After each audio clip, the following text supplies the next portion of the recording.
lot of times when we talk about things not going well, we tend to categorize it in like trauma category. And I say that in quotes because just because something was painful and an uncomfortable experience, it can be traumatic for sure. It doesn't necessarily warrant a trauma diagnosis. So those are two very, very different things. I'm not going to go into that in this particular video, but if you want that, hit that like button and let me know. The thing that we don't often talk about is coming through those struggles is while there's a potential for traumatization or trauma to occur, there's also the potential for transformation or growth. And for me and for my clients, I find that finding where you can still hold space for the pain and the experiences and the validity of those experiences while also looking for how you can transform or come through or learn from those experiences and potentially adapt and adjust moving forward, that's what makes a huge key difference. So in this video today, I want to go through how to do a year-end reflection that focuses on transformation, not on trauma.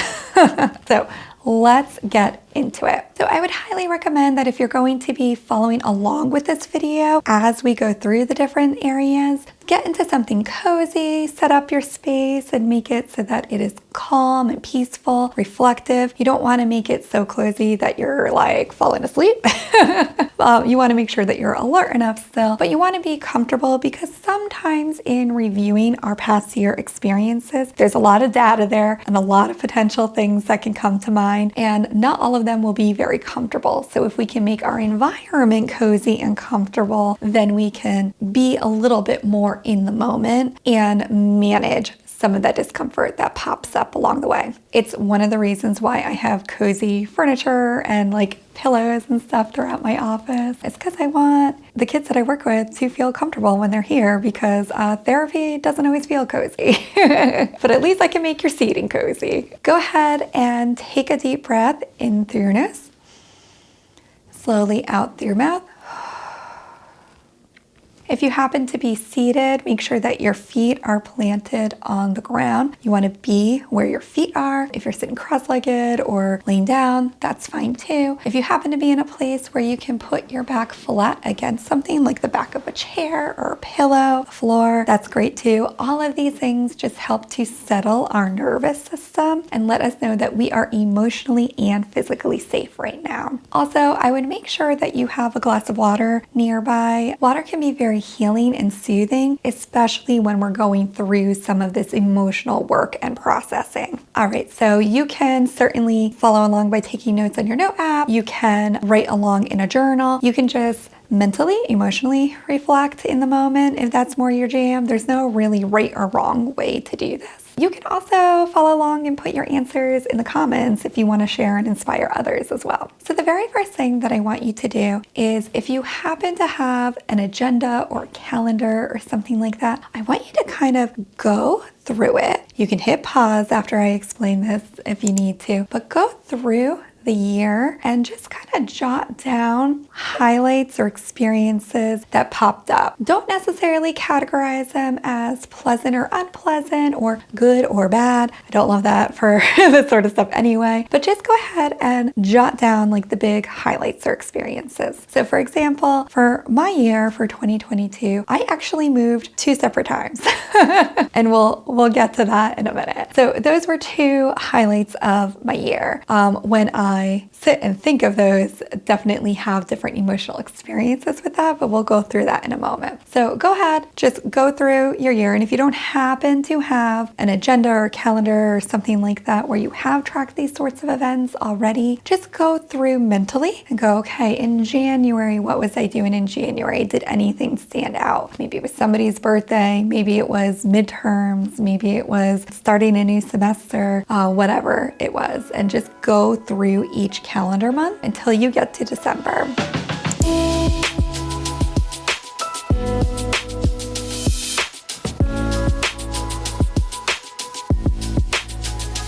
Well done. Welcome back. You are ready for part 2 of this exercise, this year-end reflection. Now what I want you to do is, as you go through each of the highlights or the milestones or events, I want you to just notice and potentially jot down if you're worried that you're going to forget how you were feeling, just kind of notice any experiences that pop up when you think of that experience now. So not how you were feeling at the time, but how you feel now when you think about that experience. Let's talk about my 2 moves as an example. Earlier this year, I moved to a new home that was closer to the beach, which was super exciting. That's always been a dream of mine. I could literally walk to the beach. It was cool.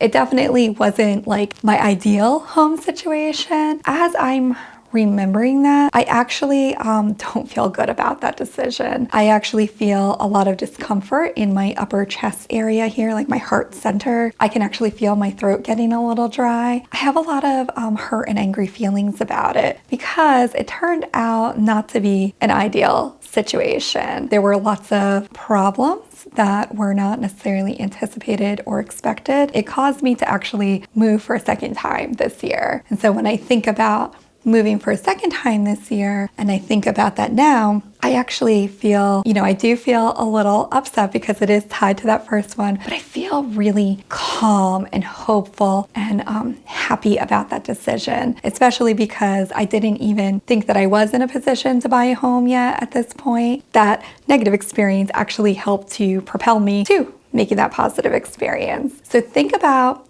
how you emotionally, physically feel in response to thinking about these experiences. What sort of thoughts pop up? What sort of emotions? What sort of physical feelings and any other responses?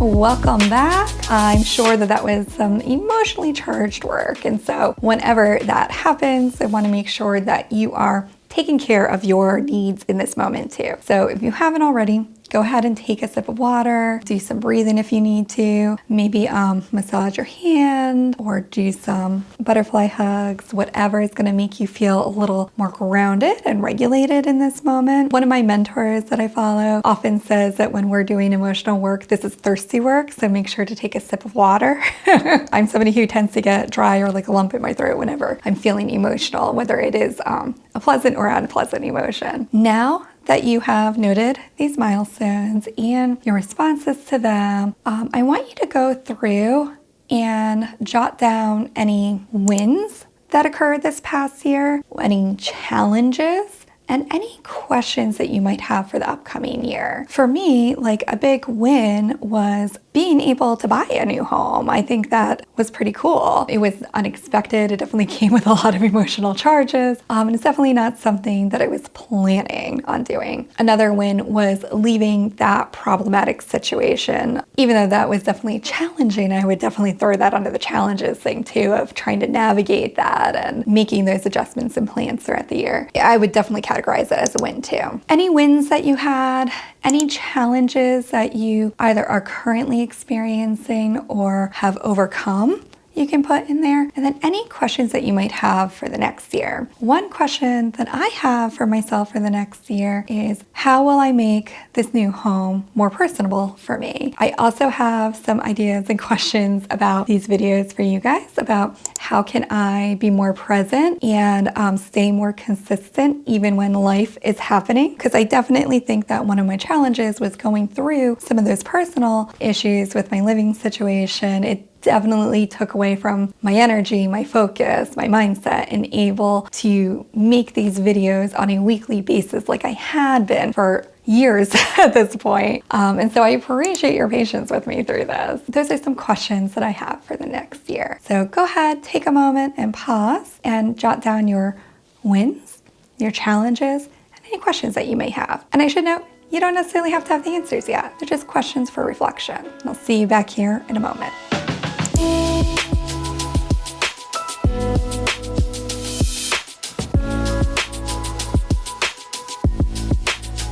And welcome back one more time.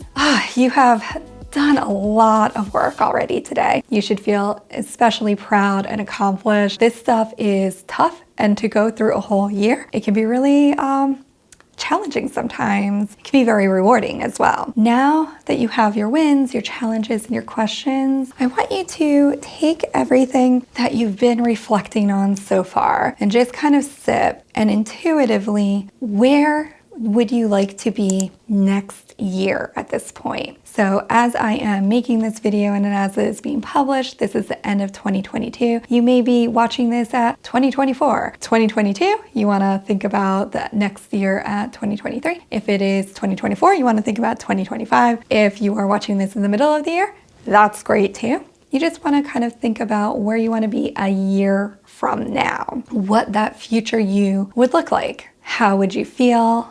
What would you be doing? What would you need in order to become that person?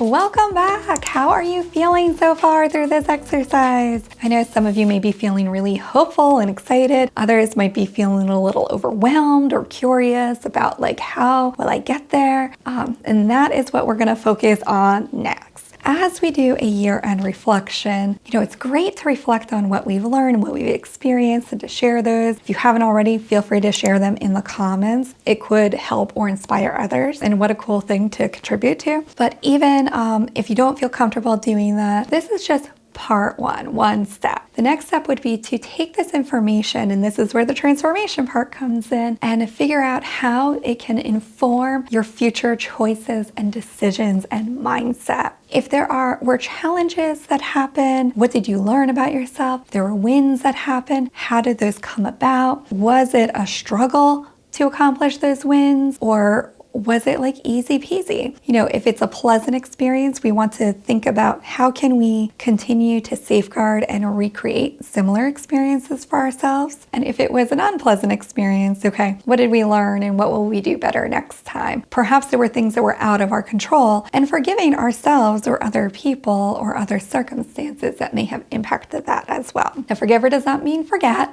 It's a whole other concept. I know people have a lot of feelings about that word, but I just mean it in the sense of, it doesn't really help you to continue to beat yourself up to the point of not being able to learn and grow from those experiences either.